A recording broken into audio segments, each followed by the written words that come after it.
Hi, my name is Ria and I'm an intern for the Just Future project.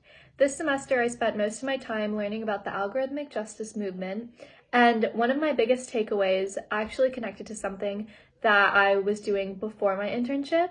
This summer was the first time I was eligible to vote, and so as I was voting in the presidential elections, I was very surprised, I feel as most people are when they first vote, that I was voting for more than the president. And my dad thought that that's something everybody should know, and he was very upset that I didn't know that.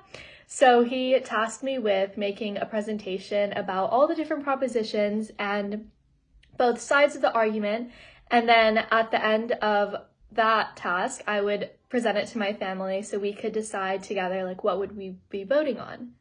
And I remember one of the propositions that we almost had no discussion on was the ending of cash bail, because I was like, we should end cash bail because then the rich won't be able to just pay the bail and leave. They would have to go through a risk assessment, and they would, be assessed for their flight risk and whether or not, like, they may actually, like, leave the country or whatever, or all those things that you hear in movies that, like, big money people just pay the bail and leave. So I was like, yeah, it makes perfect sense. And my dad agreed with me, and we just moved on. There wasn't much debate or discussion like there was for some of the other propositions.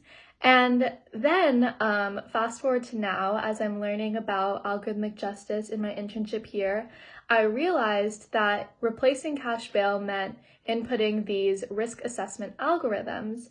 And the algorithms are actually based on data from past history that's biased.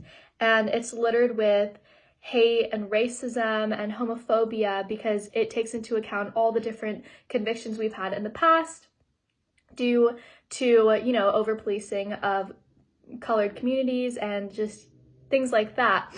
So it's not a unbiased system at all. In fact, in some cases, it may actually be more harmful to communities, lower income communities, people of color, LGBTQ. And I called my dad and I was like, Dad, we made a big mistake. Like, this wasn't a good idea. And that was a realization that came to me only by doing the work that I did this semester, and I'm very grateful for it. And I feel like I learned a lot. And I think it's very important when you are reading the descriptions in your ballot to, do a little bit more research beyond that and try to figure out whether the other side really is good or isn't good, or how you feel about that before just like making a hasty decision.